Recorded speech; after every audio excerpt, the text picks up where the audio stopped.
Good afternoon, ladies and gentlemen. I was thinking maybe you can put up some music and I can do some dance because I'm coming in the backdrop of a very powerful panel. A very powerful panel which included my boss and who have taken the thunder away of my story that I'm going to share here with you.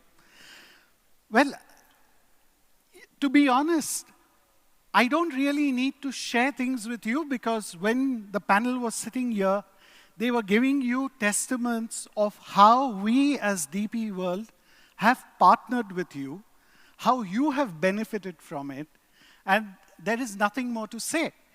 But since we've gathered together after almost about a year, it is very essential for you to know how we've moved forward together collectively. And I think that's what I'm going to focus the presentation today on. So let me move ahead with the green button. I think the National Food Security Strategy is a guiding star for most of us sitting in this audience. And likewise, it has also been a guiding star for us at DP World. Everything that we've done, which we've done for the food sector, in partnership with you, is primarily to enable and ensure that we as a nation have a food security strategy in place which is well implemented and ensure that we continue to provide for at the time of crisis. It reminds me of the time of 2020 when we were in the beginning of the COVID crisis. And even then, I was working with DP World. We needed to ensure, collaboratively with companies like Dahra and other ADQ entities, we ensure that the flow of rice was seamless in the country. Never did you, as an individual consumer, ever feel that there is no rice in the market or at the supermarket shelves. And that was because we all worked collectively to ensure that these shortages are never met. Therefore, I always believe that the National Food Security Strategy is going to continue to remain our guiding principle. The UAE food sector is poised for growth. We are growing, we are expected to continue growing at a 4% CAGR, and I think that the trade will grow at a much faster rate than that. We have benefited sometimes, I regret to say, out of the crisis in the region, but we need to ensure that we take these advantages to ensure that nobody goes hungry. There is the Urban Plan 2040 of Dubai is expected to have create an increase of about 134% in the hospitality space. We are expected to have a population of 7.8 million people by 2040 just in the Emirates of Dubai, which is 5 million more than we have today. We are at about 2.8 million people, 400,000 transient. And we are expected to have about 1.7 billion square feet of land further dedicated to economic activity. We continue not just to serve the UAE and the GCC, we continue collectively to even serve the larger regions. As our friends from IFCO were sharing with you, we continue to serve even the African markets. The African markets continue to serve to us through the various gateways that we've created in DP World. There are a few growth drivers for the food business. And the key growth drivers is that consumption continues to grow as our GDP continues to grow. We are consuming more than we used to consume usually. Hopefully we are consuming, we are not wasting, but we are growing at about 4% per annum. Tourism, as I showed you in the last pictures, will continue to grow. Therefore, we'll have more and more people coming into the UAE and in Dubai.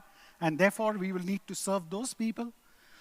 But more importantly, as somebody said in the morning, we continue to export and re-export. And that's very important to us because that's the strength or the pillar at which we are building up the economy.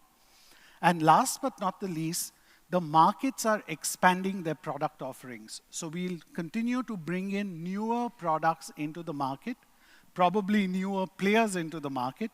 You may face some competition, but the market's growing. The F&B sector continues to provide us opportunities. The key drivers for this sector, if you look at it from the perspective of how much we are importing about 24 billion. We did about $24 billion worth of import in 23, of which cereals, meats, fruits and nuts, beverages, dairy product, and sugar, cocoa, and tea were the key imports that we had. But out of the 24 billion, with the value addition that we've done, we've exported about 13 billion. And that's very important, because that's where all of us have worked to create value into what came here as raw material. Our local consumption continues to grow, and as Abdullah pointed out in the last panel, at Jebel Ali, we continue to handle about 73% of the total imports or the total food and beverage trade in value terms through our terminals. And we are host to many of you sitting here. We have, at this point in time, over 700 companies in the food and beverage sector, in the Jebel Ali Free Zone, in the National Industries Park, and that family is set to grow as we move forward with the new endeavors, which I'm going to share with you shortly. This is currently DP World's ecosystem, and most of this ecosystem, save a few, are serving the food business. But the most important addition to that is the existing Alavir fruit and vegetable market, which has also joined the family.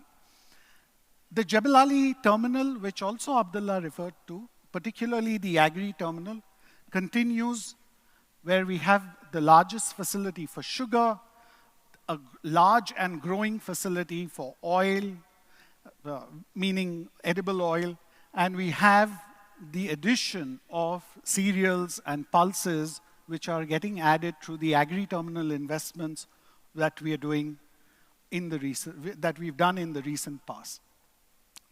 Our food and beverage successes are not just in importing and exporting. Those successes lie in the fact that we are doing value addition within the ecosystems that we have. So I did not sell to you that we have the ports and terminals business, the parks and zones business, we have the digital platform of Dubai Trade available for you, and more importantly, now we have market access to the DP World Logistics.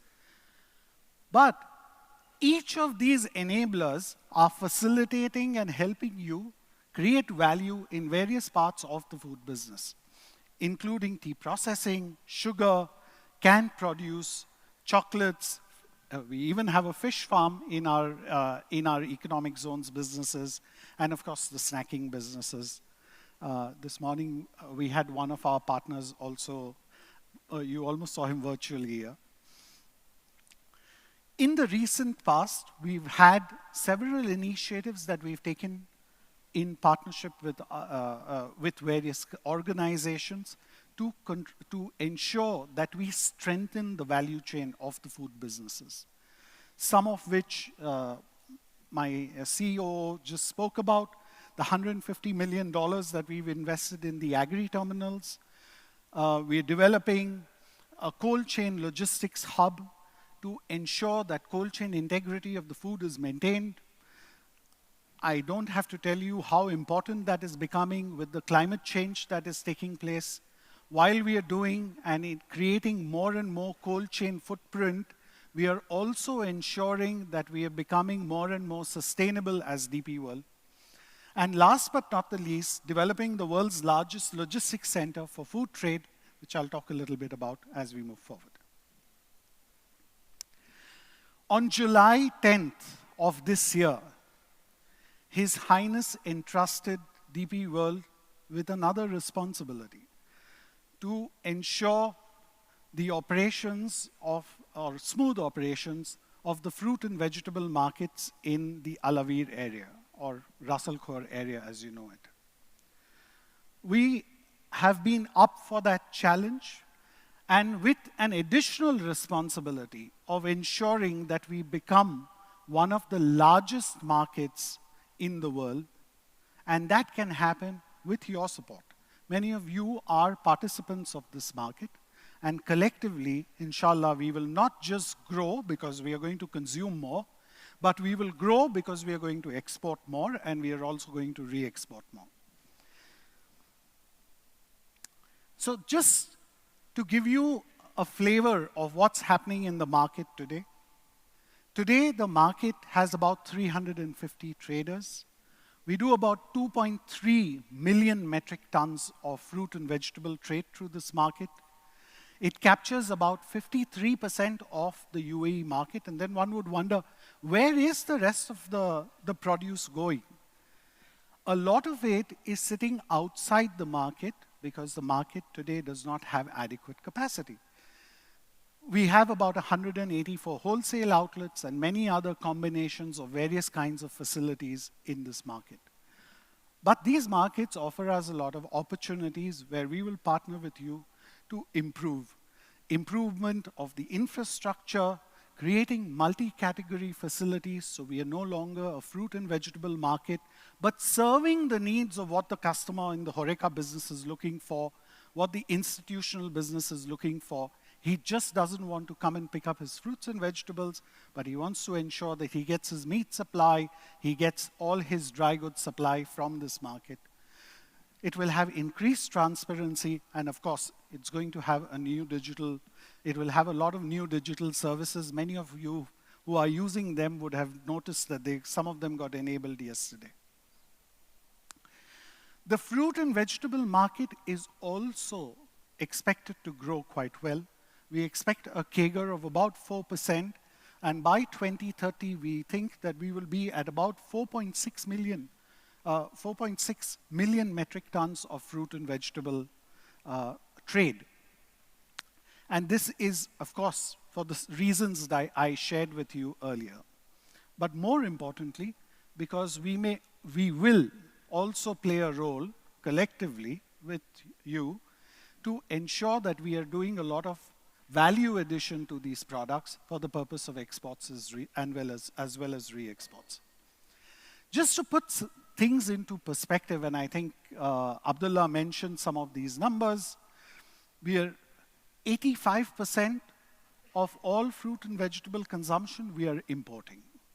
15% we are producing, which we should be very, very proud of. And we will continue to grow this production with some of you who are here with us.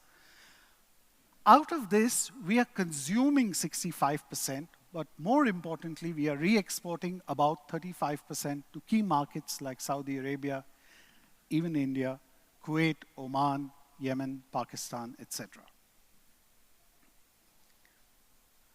So the new Alavir food market is going to be the future of food trade. This brings DP World downstream one more level, but we continue to operate as a B2B operator. We will be only the enablers and facilitators in this market to ensure that you can seamlessly continue to do trade. However, we do have our offerings through the market access products, and I have my colleague Tariq, who's here with us, who can help you actually reach markets that you've not been able to reach. This is through our DP World Logistics Solutions, where we can actually provide you or create reach for you in markets that are difficult for you to reach, but where we have our presence, particularly those which are in the subcontinent as well as in Africa. Thank you very much. I have been well within time, exactly on time actually, just one more minute, and I'm happy to take any questions that you may have. So when do we expect the new Al-Awir warehouse to be on operation? I think there is a transition period. the fruit and vegetable market are very important for the food security of this nation, and particularly the Ras Al Khor markets are very important for the food security of the nation.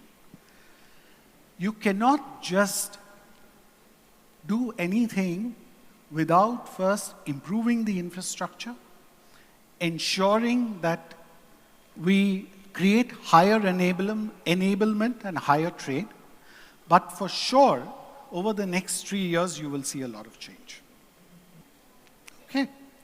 Thank you very much. And I wish you all a very good afternoon. Thanks.